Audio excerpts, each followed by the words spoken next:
9, 8, 7, 6, 5, 4, 3, 2, 1. Ladies and gentlemen, welcome to another exciting episode of the Project Egg Show. Today, we have the honor of speaking with Todd Palmer, the collaborative business advisor and CEO of Extraordinary Advisors. Simply put, EA helps business leaders get shit done.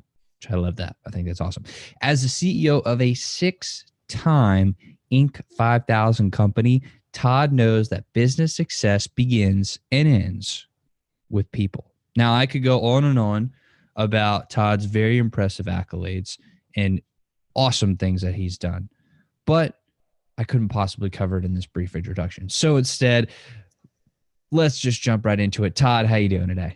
I am doing very well, my friend. How are you?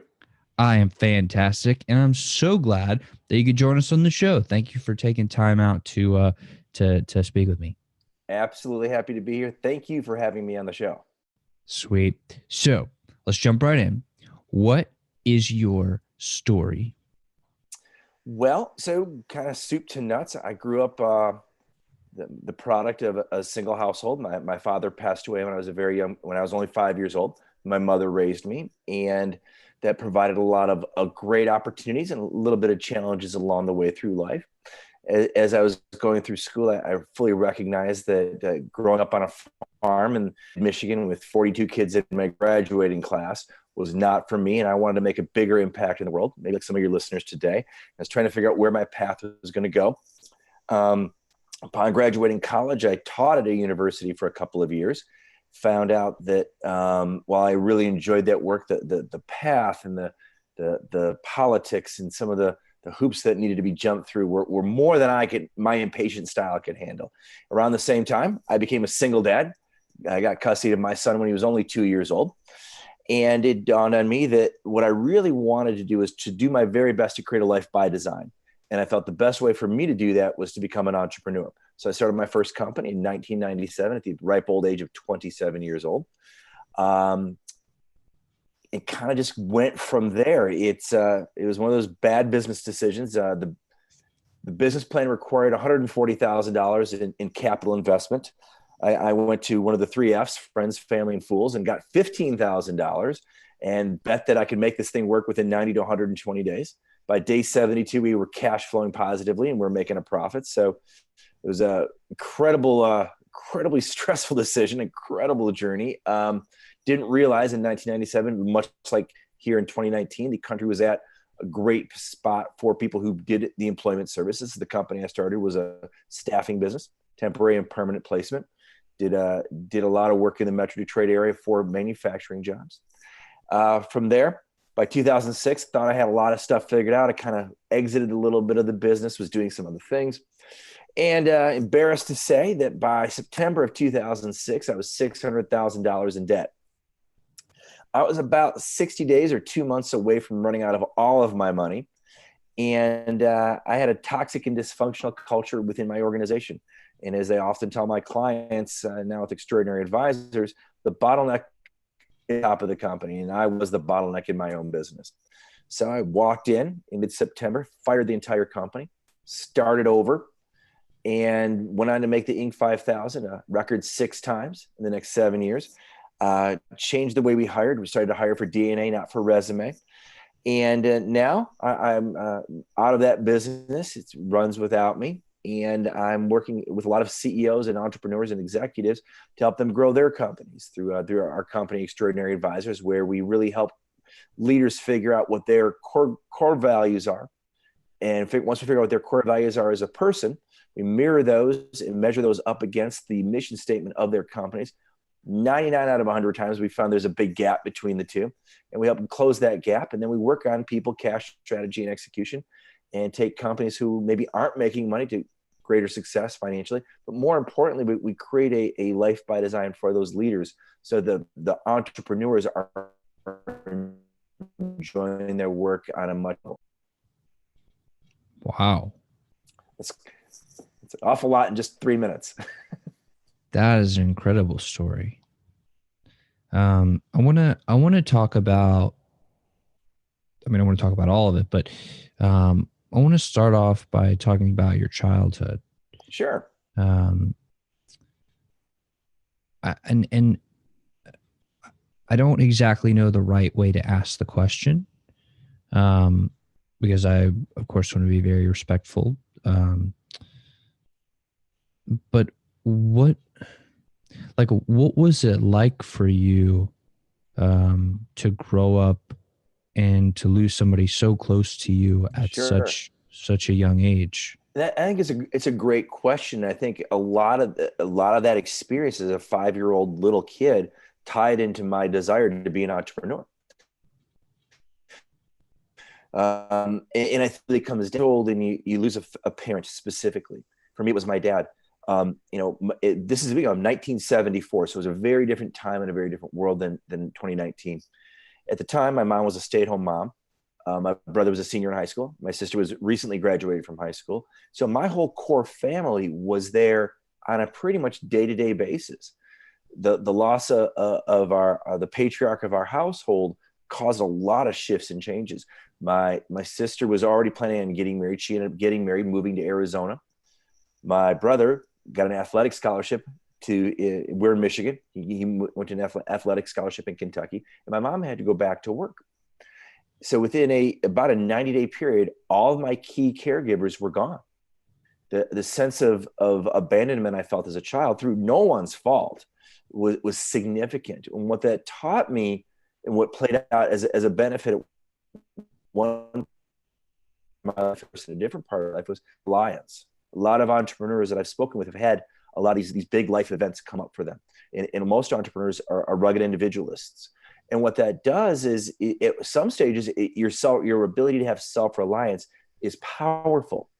Then there's a point, at least for me, I found, and a lot of the entrepreneurs I know, you reach this point where that you become an entrepreneur alone, which makes you an entrepreneur at risk.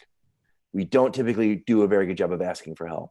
We think we can dig out of any hole. We're the kids in school or the entrepreneurs who think, you know what? I think jumping out of this plane is a really good idea. No, I'm not wearing a parachute, but I think I'm smart enough or clever enough or I have enough persistence to jump, and somehow, some way, I'll land on my feet 10,000 feet up in the air. And it doesn't always work out that way, with businesses having a 90% failure rate. So I think that self-reliance really, though, spun off of the fact of losing a parent at such a young age. Part, the powerful part for me was then it gave me that self-reliance to start companies. How do you, and how did you find, because it seems like that was a tremendous challenge that you turned into a learning opportunity, and that you really grew from that. But I mean, that is a tremendous impact on anybody's life. I mean, I think about in my own life, like I am so grateful for the people of my life. And like, how did you do that? How did you stay positive? How did you stay forward thinking? Well, it's interesting because I didn't always stay positive. I think there's a lot of people when made all those those 6 times universities and schools would bring me, hey, come in and talk to our students about success. And I'd always have to tell them those tough parts that we introduced this show with today, so that kids, entrepreneurs. I mean, some of my entrepreneurial kids I have a couple CEOs that are in their 50s that I work with, and we all come from somewhere. Most of us have humble beginnings. We're not people who typically have a lot given to us. But I don't want to give you or your audience any false impression that it was just a great Hollywood novel where I was able to be positive every day and life was all just abundance and not scarcity. No, there were many, many times where I think I felt less than some of my peers when in school. I think there were times where I was very self-reliant, but also self-critical because I had to rely so much on myself.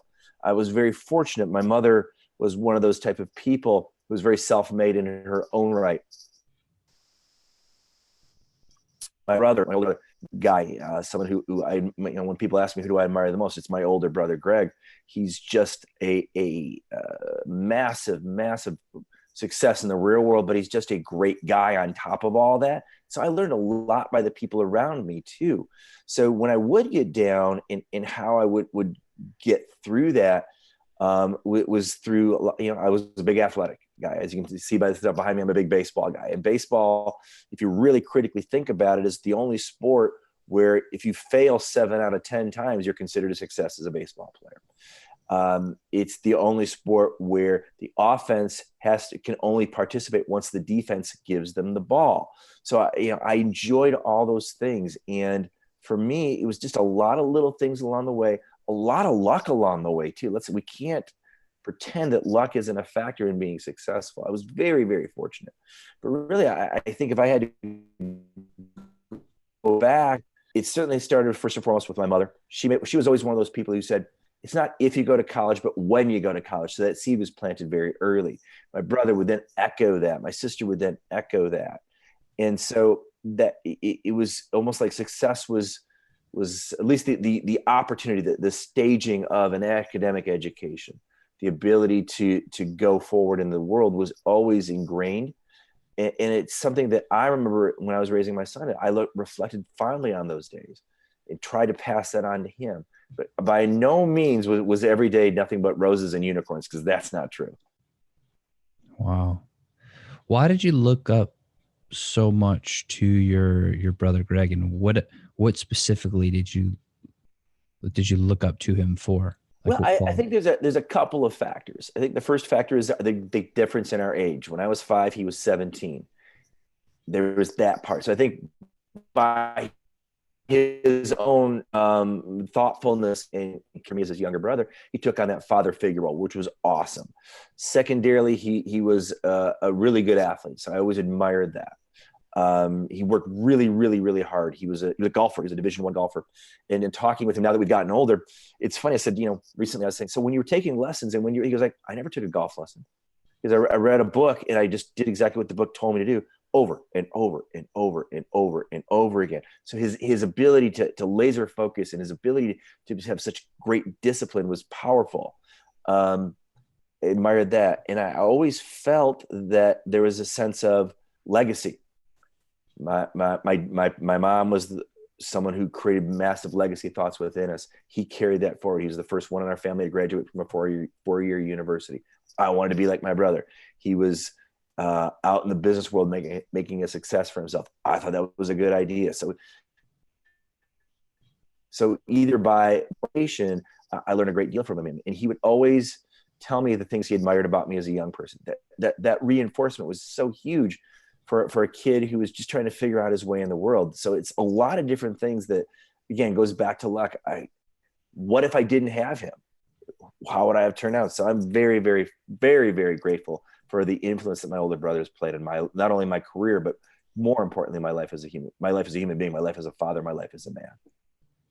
Let's talk about baseball for a second, because you have an incredible number of of baseballs back there. Yeah. And where did the love really come from? I mean, I know you talked about it a little bit, but yeah, I'll give you this, and I think you're my. I've done quite a few podcasts and interviews in the last 20 plus years. No one's ever asked me that question, so I love your unique approach to that. So for me, one, I just loved playing the game as a kid. I was always big into watching the game, participating in the game. And I always collected baseball cards. I think I got my first pack of cards in 1979. I remember, I think it was like one of those visceral moments. Like I remember getting the cards and opening it up and going through them. And it was such a cool experience for me. And I never really gave it up. And I remember my mom always saying that she was always very supportive of the hobby, supportive of the sport, supportive of the interest. She took me to spring training. When I was growing up as a kid, I wanted to be a writer. Way before I wrote my first book, I wanted to be a newspaper reporter. I was fortunate because I would just show up and I get to interview athletes, and it was really cool. And this is all back in the days when everything was newspaper, no internet, no radio, nothing like that, no podcasts. And so I just really enjoyed that. And I think so the sport for me, obviously it's not the world's fastest paced game, but for me, I love the strategy behind it. I love the little intricacies of it. I still play. I played a game out Monday this week. I'll go to Florida to play. I'll go to Arizona to play. I love the sport. I translate the sport often to business because of the failure aspect of it and the resiliency. And while you can be part of a team, you still have your individual performance. Same within business, that you can do your very best in baseball. They call it squaring up the ball. You hit it the best you can and you hit it right at somebody. As the hitter, you recognize that there's nothing different that you could have done other than hitting it somewhere else. Well, you got to hit the ball where it's pitched by your opponent.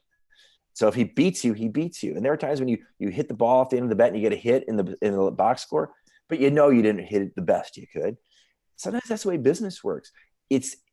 We're unlike football where you play once a week. Baseball, you play pretty close to 5-6 times a week, every day, a new opportunity and a chance to grow. Baseball is one of those games that you can never master it. The best players, from Ted Williams to Mike Trout, have not mastered the game.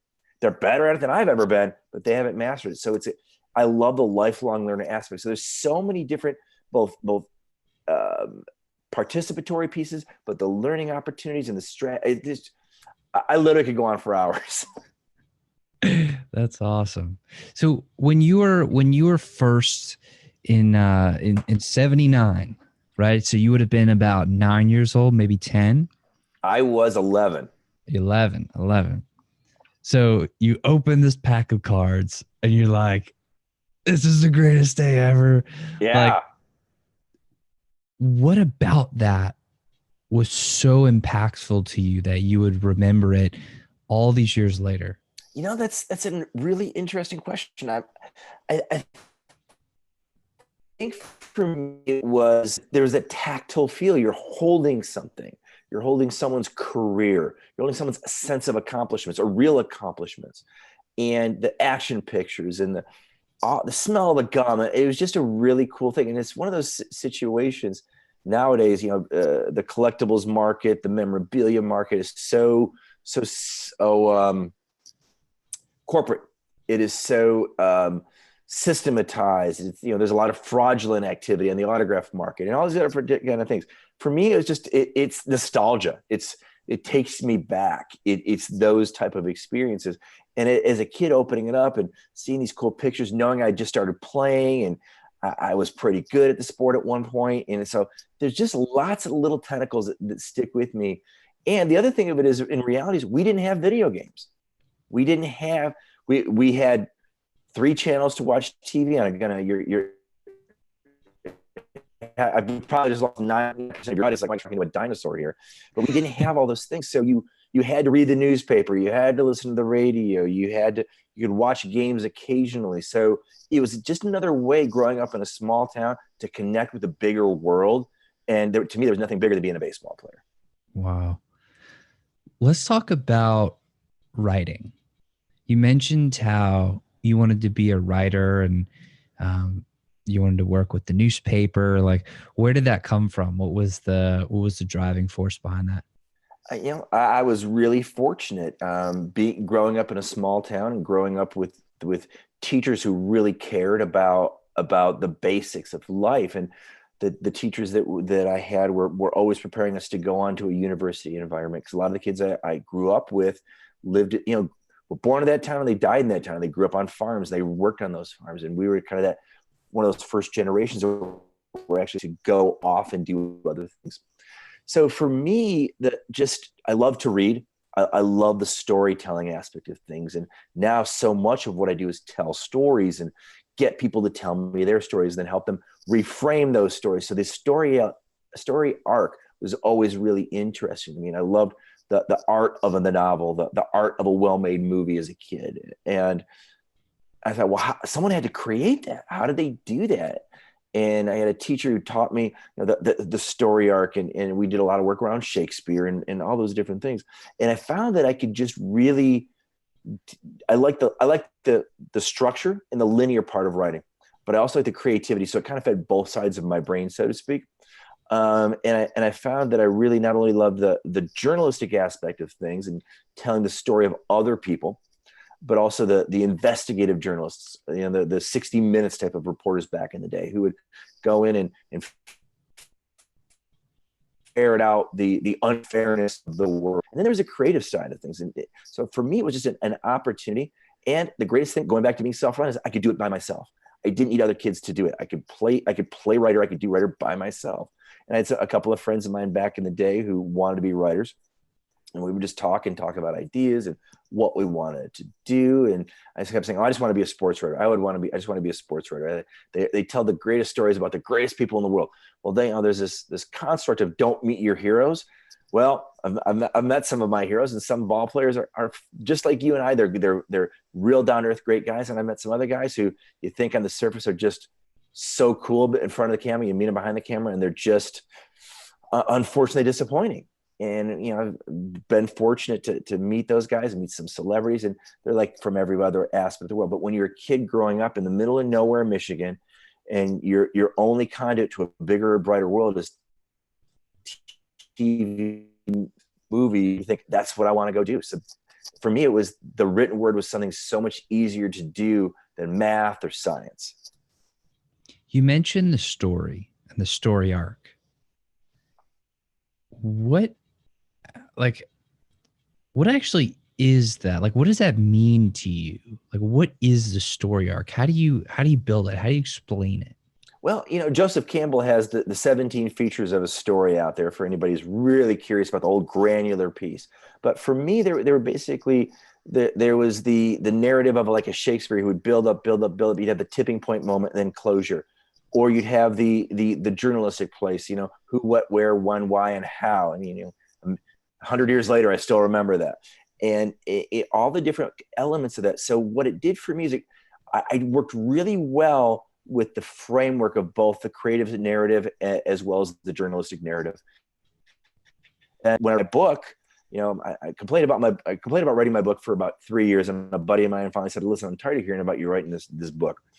And I said, well, yeah, but my book is designed, the job search process is designed for the first job out of school, high school, or college. I'm like, these kids don't know if they're not prepared, and the schools are letting them down. He's like, seriously, you've got the book right in your head. Just write the darn thing. So I wrote it in like 45 days. It was crazy because I had that structure and I had that flow through, and I edited it and sent it to an editor and got it all done. But for me, it helped me especially for an entrepreneur who chases the bright and shiny things. For the structure of writing helped me catalog my thoughts and synthesize the message I wanted to deliver. So now when I do a speech, it's very much the same way. When I'm on stage, and last year I spoke in Toronto, I spoke in Mexico, I spoke at the University of South Africa, all those areas, I could have universal appeal because my structure was constant with high. So for me, the narrative frees up the creativity. Whereas a lot of people I just want to be creative, but they're all over the place. The structure gives me that sense of calm, sense of purpose, and that sense of freedom to express. I love that because it's like, it almost seems at first like there are two competing forces, like structure, but creativity.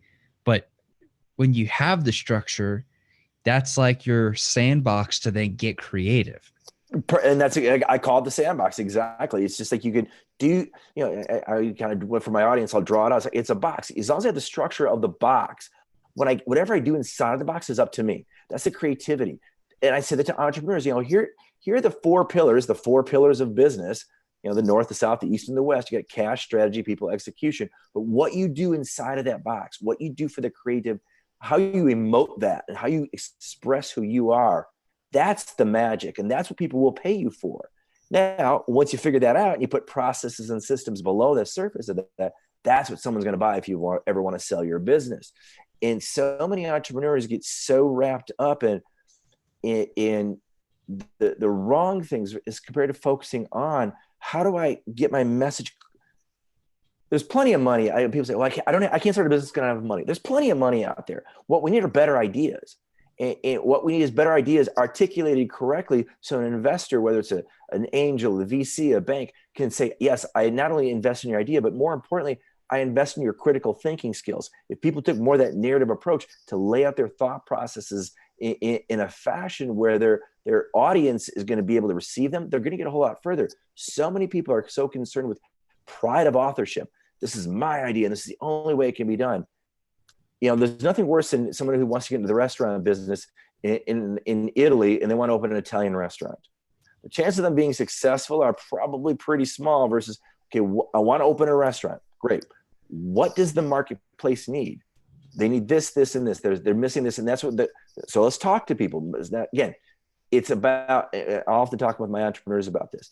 They expect it to go a certain way. What if we had the intention of just creating a great dining experience as compared to expecting to open a great Italian restaurant? Well, and again, there's so many stories in the world that if the intention is there, is versus the expectation, success can occur. So I got a little bit down a rabbit hole there. I apologize, but I think there's a lot of merit in the structure of writing and in the structure of critically thinking through. And for me, I learned it through the art of writing. Well, rabbit holes are very encouraged on the show. So I just want to throw that out there. And I totally agree with you that like going through your own structure and creating your own structure, rather, like that gives you the freedom to then create from it. It gives you the foundation with which to then expand from. Well, I couldn't agree with you more. What the structure does is it frees up the creativity. So if you think of how the human brain works, we've got a creative higher cerebral cortex, but we also have our mammalian brain, our fight or flight brain. And if that's highly active because it feels threatened, it can't create. The structure calms that part of your brain, allowing the entrepreneur, the CEO, the executive, the parent to create. But if we're always in fight or flight, we'll never access it. The science proves it out day after day.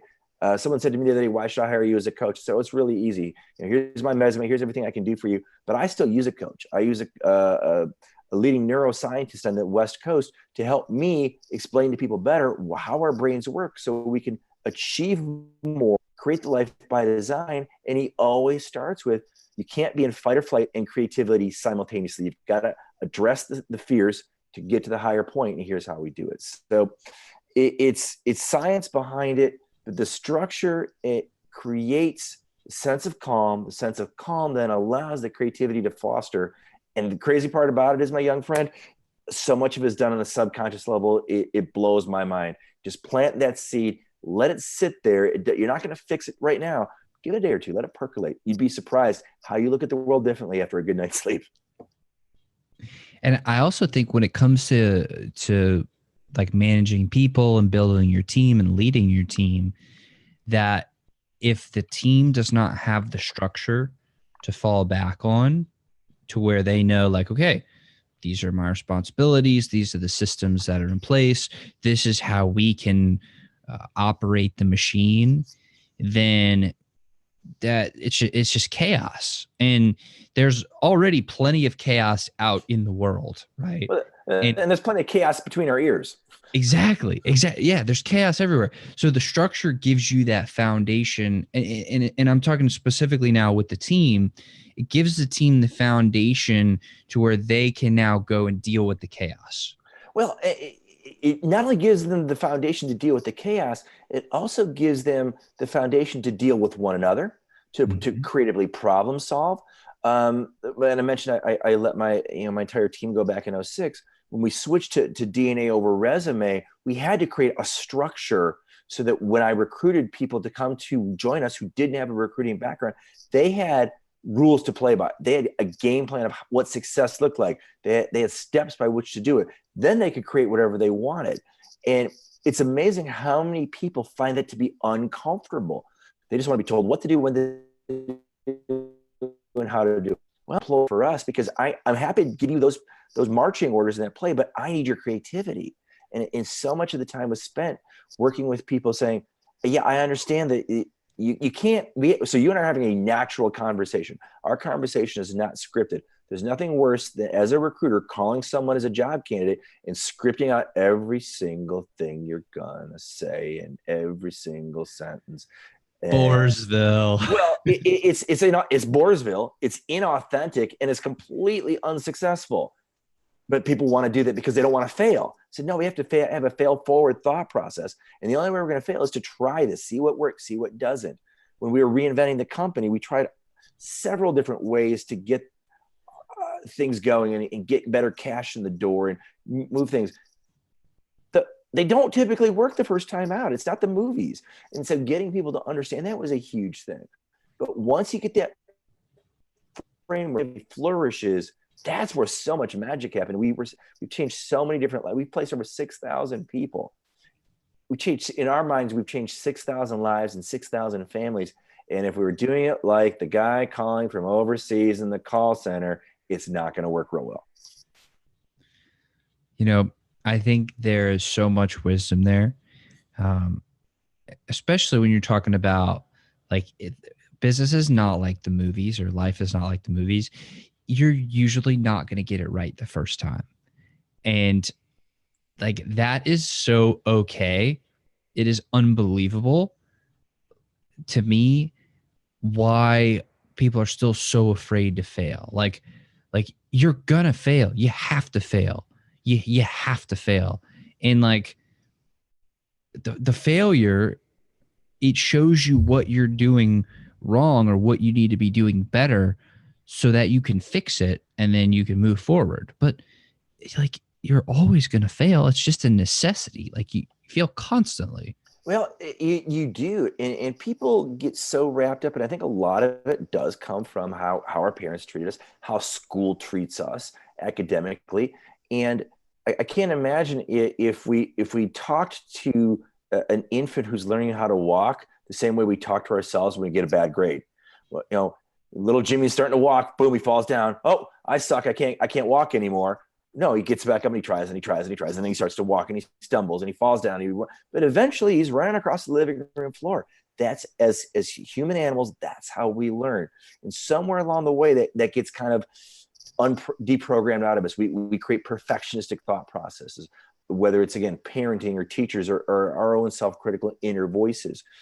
And you'd be surprised that once you free yourself up and you see failure not as win-lose, but as flexible experience, and when you see failure as another step in the learning process, and that learning process and another step in your path to success, so much changes.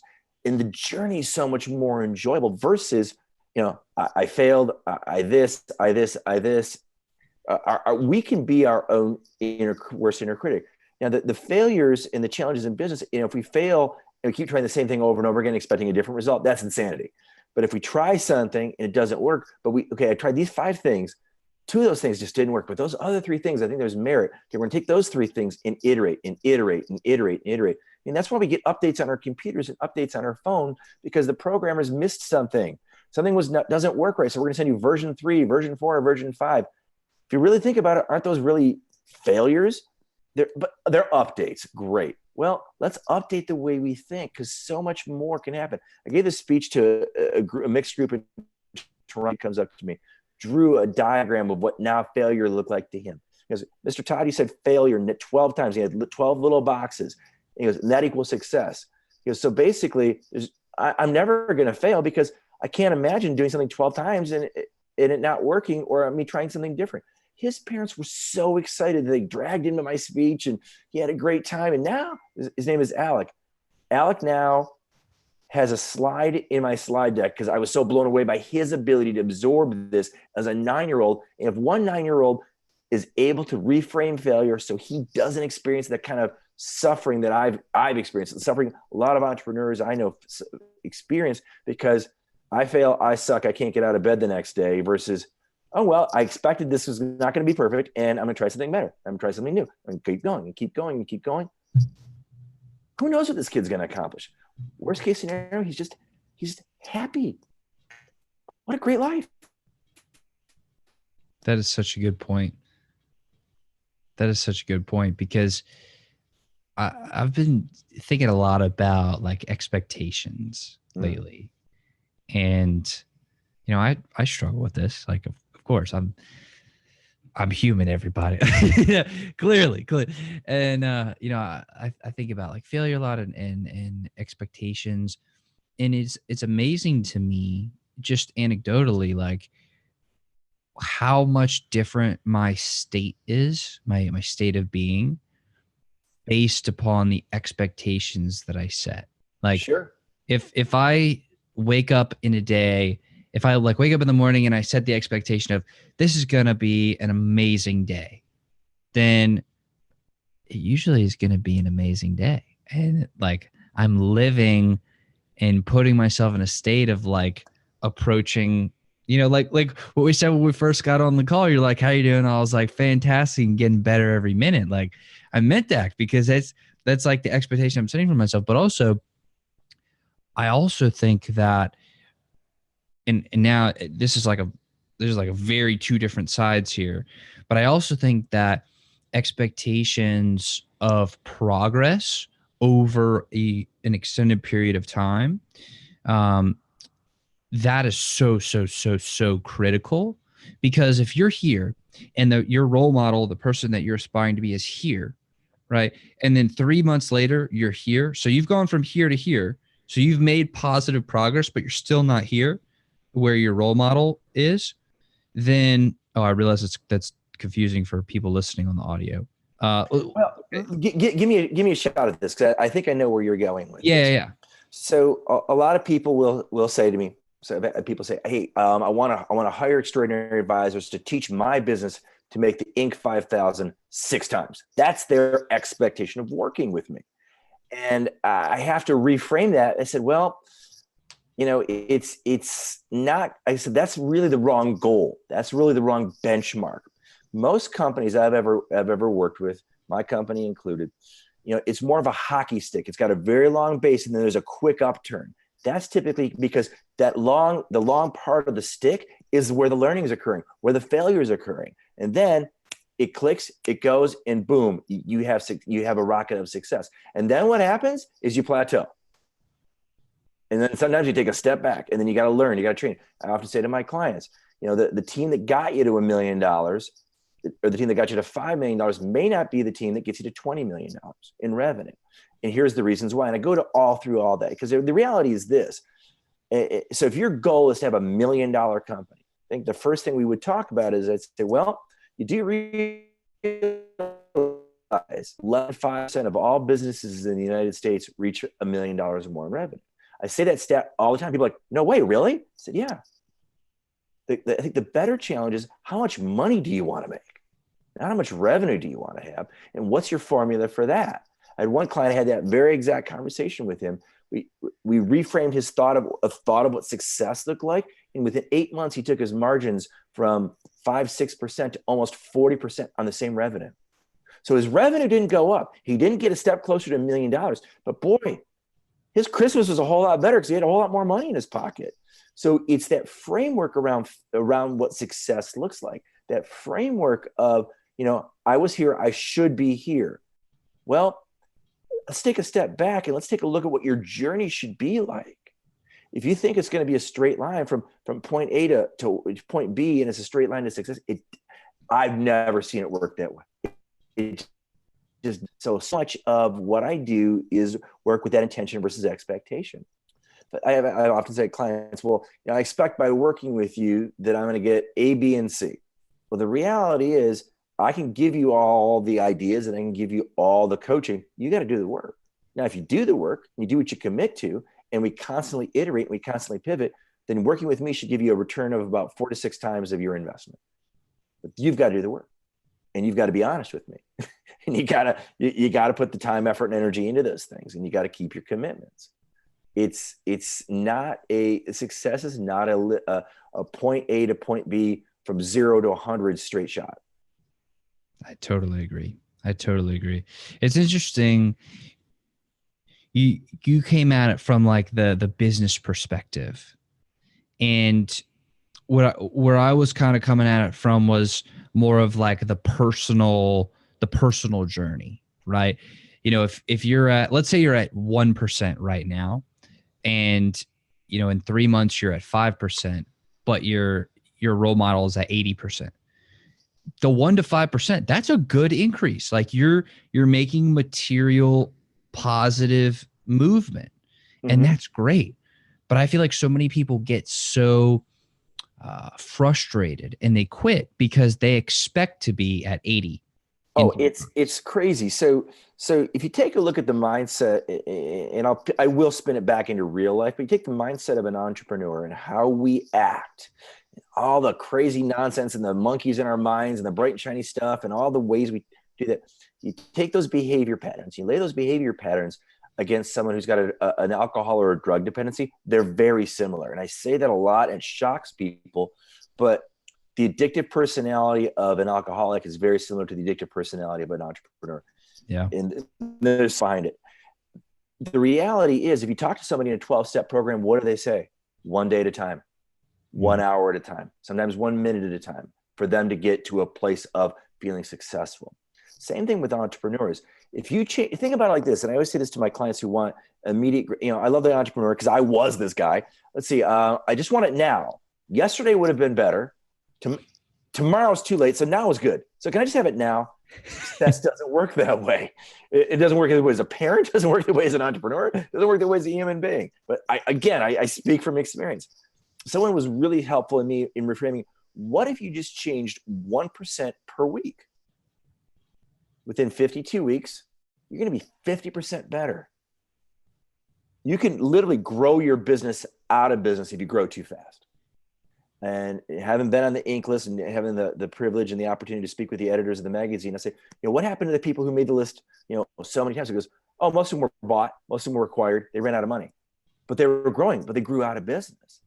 So really, I always argue a successful entity is growing over a 365-day window, anywhere from 10 to 20% is healthy, sustainable growth. Well, why wouldn't you say the same thing about your business or your life?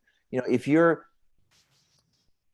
unless a student really has a breakthrough and there's just a learning piece that's missed, to go from being a C student to being an A+ student overnight is, unless you weren't studying before, I don't know any kid who's really going to be able to do that. But if you're seeing incremental growth, and if a parent encourages incremental growth, that's huge. There's such value in incremental growth. It's like compounding interest in the banks.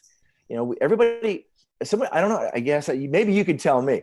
People have this whole investment strategy of, I'm just going to go to the grocery store, to the gas station, and scratch off lottery tickets, and I'm just going to become a lottery winner. Of bankrupt millionaires are lottery winners. It's not a sustainable model. It doesn't work. Yet we live our lives that way, of just bigger, faster, more now, preferably yesterday. Yeah, I totally agree. And I love what you said about the compounding, because if you get 1% better every week, it's like that grows on itself. Oh, totally. And you're not only you're compounding the growth, you're compounding the improvement, but you're also compounding the momentum. Well, it is that Jim Collins talks about this in Good to Great, probably one of my top 5 favorite business books of all time. And it's that flywheel effect. And you do that first revolution of the flywheel and the second revolution of the flywheel. And eventually, like compounding interest and compounding momentum, it starts to spin on its own. Same thing in every business that I've seen really grow and scale has to get that flywheel effect going. The entrepreneur or the business owner doesn't even understand what they're doing to get that momentum going, but the team sees it. But think about it I've done triathlons. First triathlon, I didn't know how to swim. I mean, again, that's a story for a podcast for another day. But the reality is, if you're going to train for a triathlon, you have to do a little bit 5 to 7 days a week sometimes. You can't train for a triathlon by doing a triathlon every day. The human body doesn't work that way. We will break down. Even the best athletes I know train a little bit every day. They train different things every day. They don't do the same thing every day. Same things apply to whether you're a student, whether you're an entrepreneur, whether you're a parent. Doing a little bit every single day. You can love your kid every single day, give them encouragement every single day.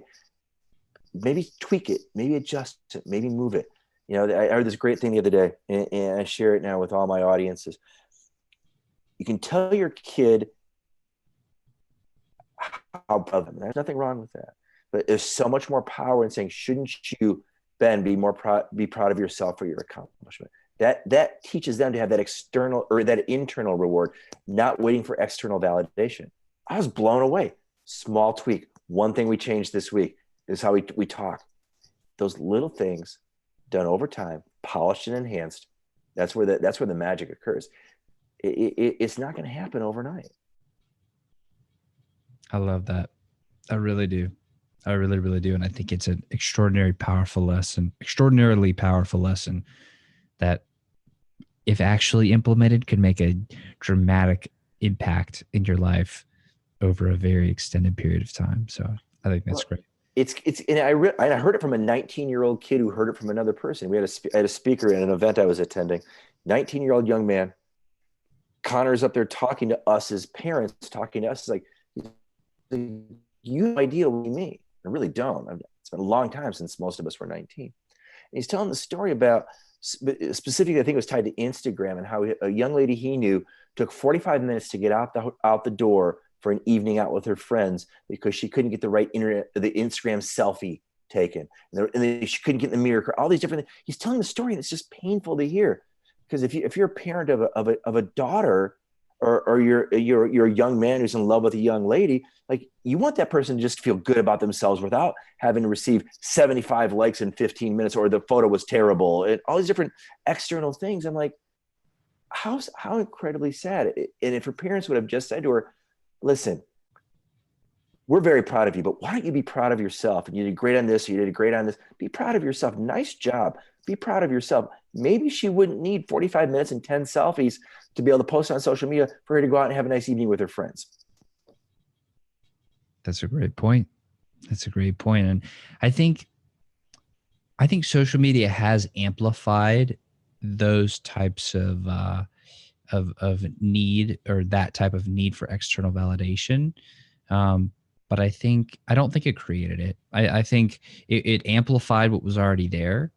But I think that underlying, I guess, insecurity, if you will, was always there.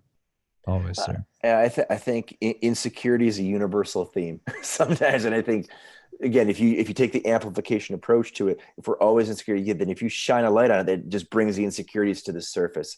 It's no different than fame or money or anything else. If you have those things going on and someone shines a light on it, or throws cash at it, or throws adulation at it, it just brings up the worst. Either brings up the best in people or the worst in people.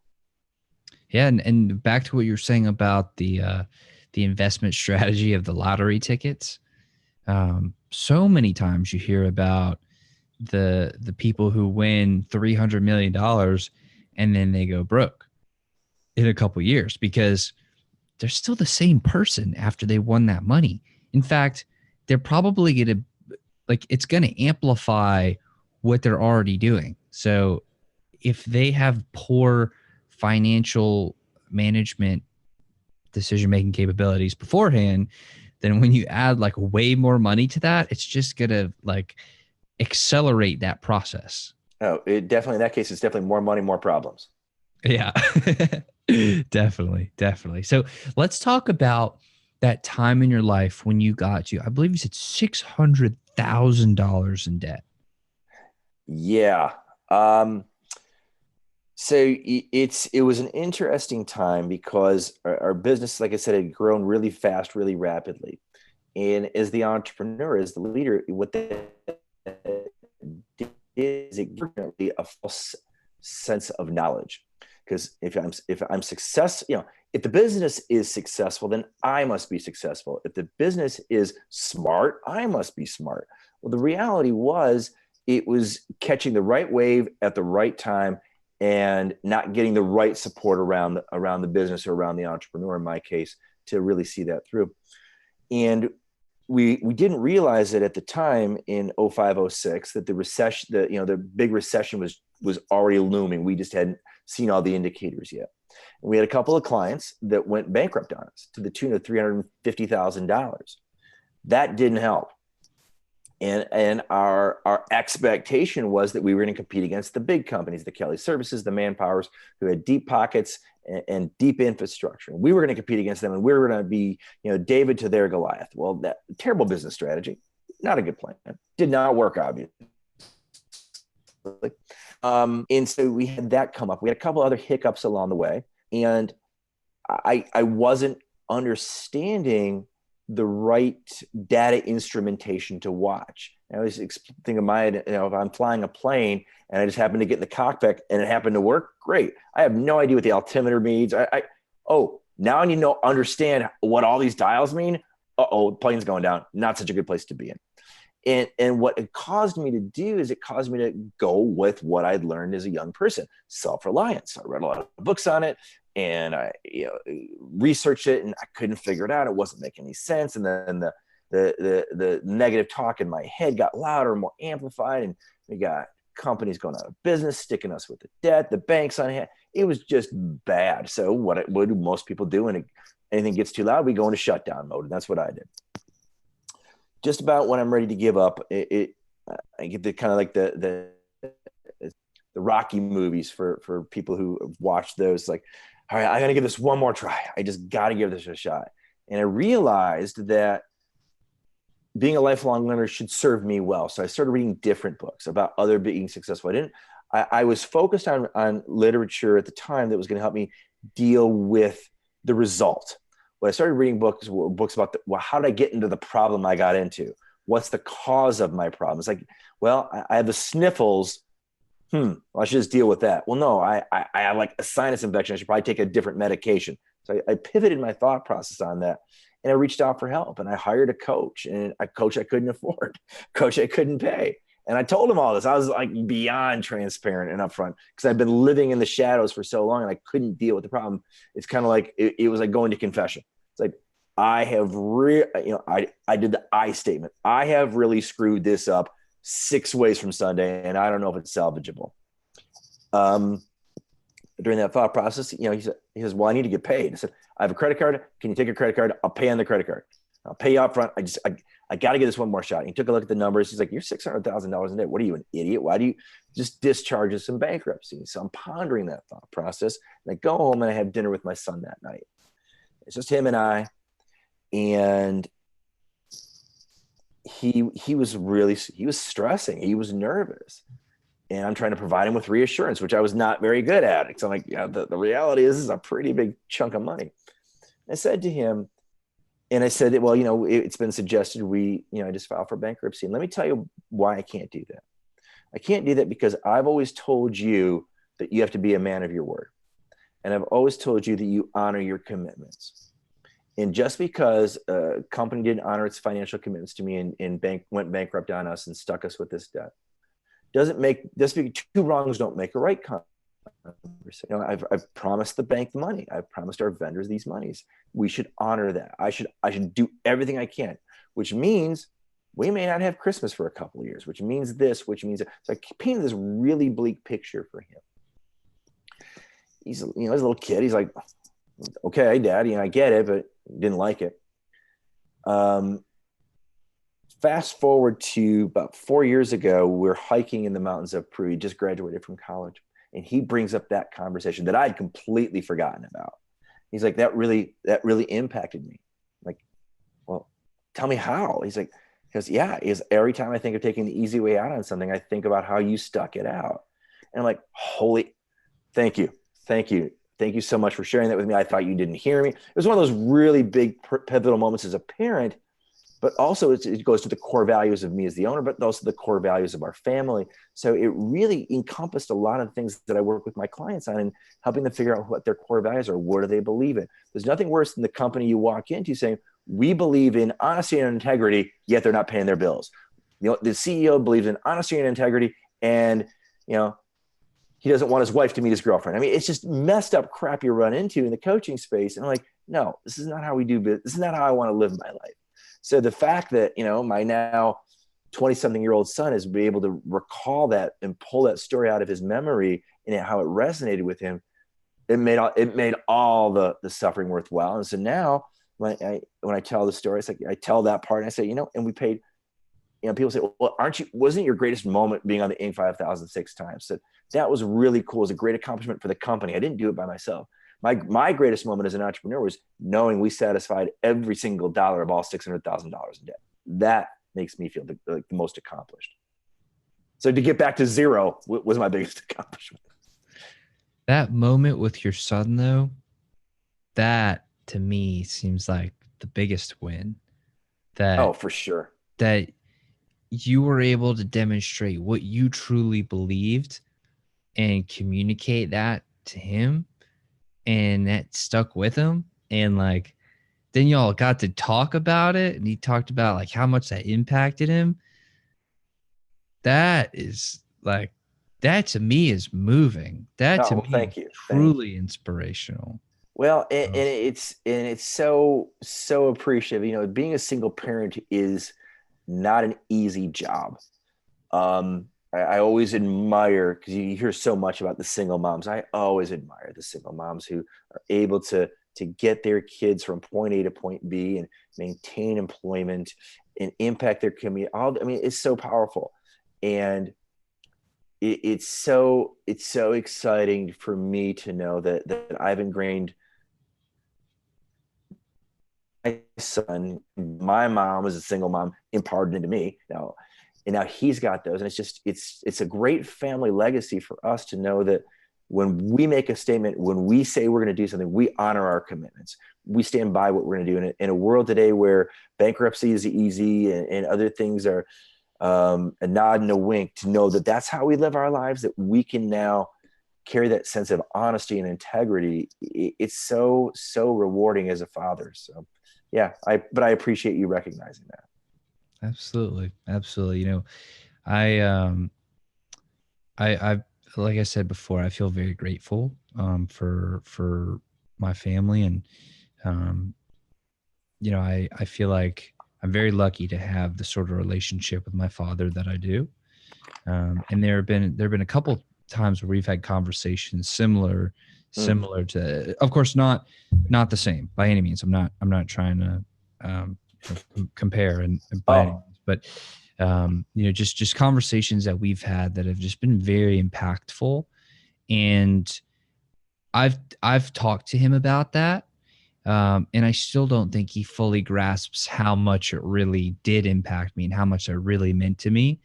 Um, but I hope he does. I hope he does yeah. now. Well, I think so much of it is, as a parent, is, we're living in the moment. We're trying to serve a lot of different people. We're trying to serve our kids, our careers. We're trying, I always tell my entrepreneurs, you got to take care of yourself too. If a lot of people draw from your well and your reserves, you've got to take care of yourself, whether it's through exercise, through meditation, through lifelong learning, whatever you need. If you're empty, then everybody else is going to get the bottom of the barrel, the sludge at the bottom. And so one of the best ways that it resonates most with me, and it sounds like you're trying to practice other, is to express and receive gratitude.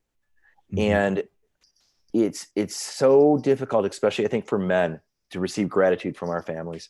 We're taught to be the providers, we're taught to be the patriarchs and the caregivers on such a level, and to carry some certain bigger burdens than we're often equipped to handle. So the fact that you're able to even express that, chances are he heard you, but you know what? There's nothing wrong with telling him again. Yeah, you're right. I really do make a point to try to tell them, like both my parents. I try to tell them like at least once a week how grateful I am for them, because they deserve it. Like they're awesome, and I am so grateful for them. So, Well, that's awesome to hear. That's awesome. If your audience takes nothing out of today's conversation, take that. well, Todd, I want to thank you for coming on the show today. I really do appreciate it, and feel like we covered a lot of things that some of it can be difficult to talk about, and I appreciate you being willing to go there with me, because I think it's important to talk about it, and I think it's very valuable for people. So thank Well, you. thank you for creating that safe space so I could be authentic and transparent and vulnerable with you and your audience, because that's really going back to the failing and the challenges in life and the successes in life. A lot of people can posture, and a lot of people can position themselves in a multitude of different ways. But I think at the end of the day, when you can have a heartfelt conversation with another human being, and you can be authentic and transparent and vulnerable with another human being, people feel that. And for the people who may be listening, who feel like nobody understands me, or they feel alone, and they like, oh, that resonated with me, or that, wow, I've been in that way, or I've been a single parent, I know how tough it is. the guy who comes on and says, I problem, just here's my 5-step plan and just buy that. And for $19.95, you can have it all work out perfectly. An authentic, transparent, and vulnerable conversation like we've had today is so enriching for me as a guest. So I thank you as your guest, for you as the host, making it such a comfortable space. Well, thank you very much for that. I have 2 more questions for you. Then we'll wrap it on up. Sounds good. Is there anything about yourself that you think is an important part of who you are that I did not ask you about today? In other words, what did I miss? Oh, interesting question. I think you've done a really good job of weaving in all the parts of who I am now as an entrepreneur, as a business leader, as a business coach, as a speaker, as a parent. I think the one thing that I really with the audience is how important I find it is now at the stage of my life to redefine success without a monetary component. So for me, success real simply is doing what I want, when I want, with whom I want to go do it with, as often as I want to go do it. And I stole that from Tony Robbins. Thank you, Tony, for that wonderful gift. But that allows me to make a lot of different choices in a lot of different decisions that have nothing to do with cash. I was very fortunate in about 10 years ago to work with a guy named Simon Sinek in The Power of Why. And he helped me figure out why I get out of bed every day. So now I have purpose and passion. It's 2 words: improve lives. So those are that's how I enjoy my life, but that's also how I make all of my decisions. So we talked yesterday and we rescheduled our interview for today because you said to me it would be the opportunity for me to have a different conversation. Perfect. I want to improve lives in everything that I do. I want to be able to live a life of success in doing what I want with whom I want to do it with. Those are the driving factors of how I think a life by design is well lived for me. And so I think that's the one thing that we really didn't flesh out. Awesome. Last question for you. What question should I be asking you that I just wouldn't think to ask? I think that the biggest question that I find that I like asking the most lately, and I've had it for less than 2 months. I ask 2 questions of everybody I meet when they're open, and not everybody's open to having a real conversation. But I always ask people.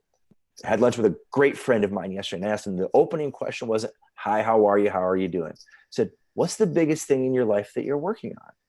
And he answered that question with a question. Because, do you mean in business or personally? I said, yes. Answer it any way you want. And so we had an incredibly organic conversation. And he's like, "Oh my gosh, I didn't even plan on talking to you about that." So I love that. So what's the biggest thing in your life that you're working on? And then the other question I ask them is, what's the biggest rock in your shoe? Well, for business or personal? Yes. Either one of those questions, I think, are so powerful for people because we are such in a programmed society of, how are you? I'm great. How are you? I'm wonderful. Well, if we're all great and wonderful, then psychologists and psychopharmaceuticals there'd be no need for them. So we're all not. So how do we create that environment, create that safe space so people can have a great conversation like we've had today? Those are the questions I would ask. Well, do you feel like answering them? So what is the big thing I'm working on right now? So the big thing I'm working on right now is I'm working on my second book, which ties into my coaching and speaking business. And it's all about entrepreneurship. And the biggest thing I'm trying to get succinctly down in 30 seconds or less is what is my unique ability? What is my superpower that my clients love? And I'm just asking my clients, why do you work with me?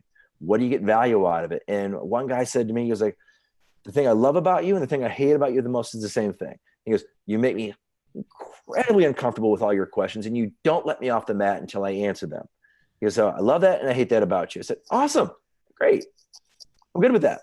So that's the big thing is I'm working on right now is how do I go out and help more people? I love the light bulb moments. I love it when people get something and they're able to make that 1% pivot 52 weeks a year so they live a better life. That is such a great legacy. It really is about the legacy. So I love that. So that's what I'm working on. I think the biggest rock in my shoe is the same thing. It's pretty much always how do I create a life by design of purpose and intentionality so that I'm able to impact as many people as I can while I'm here, because time is our only non-renewable resource. I say this to people and they get crazy about it, but you can always make more money, but you can't make more time. So that's my biggest, like, I want to maximize the time I have with the people that I love and the clients that I care about. And how do I do before I run out of time? That's my, like, I always feel like the clock is always ticking, which brings us full circle back to losing your father at 5 years old. Really does reframe what life and death looks like, because no one lasts forever. Elon Musk, Bill Gates, Steve Jobs either haven't lasted forever, no matter how much money they had. So we're here. I want to be here for a good time, because a long time. Wow. Well, thank you so much, Todd, for coming on the show today, sharing everything that you have, and sharing this time with me. It's been very, very special. So thank you. I've absolutely enjoyed the conversation. In fact, I've enjoyed the conversation so much. I'd like to make an offer to anybody who's listening to this broadcast. Hit me up at extraordinaryadvisors.com. Go to the contact me page. Tell me one thing you liked about our conversation today, and I'm happy to give you 30 minutes of my time for free to talk about anything you want to talk about: business, personal, expectations versus intentions, DNA over resume, anything you want, just because I've had such a great time being on the program today. I want to give that back to your audience. Awesome. And everybody who's watching, listening, I want to thank y'all very, very much. I can, I can say that I know that your time is very grateful. I mean, your time is very, very valuable, and I'm very grateful that you would choose to share that with us today. So thank you very much. That's all, folks. I'll see you on the next episode. Thank you very much.